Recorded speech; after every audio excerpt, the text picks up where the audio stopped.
I am Alia from Sri Lanka. I am going to share traveling experience to Pinnawela Elephant Orphanage, situated in central part of Sri Lanka, Kerala district. Pinnawela Elephant Orphanage is located in Pinnawela, Sri Lanka, and renowned for its effort in the conservation and care of elephant. Established in 1975, it was initially set up to care for orphanage and injured elephant.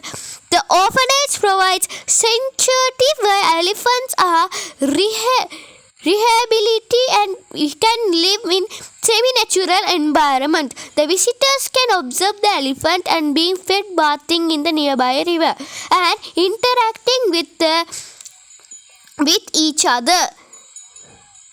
The facility also engages in breeding programs and educational activities to promote awareness about elephant conservation.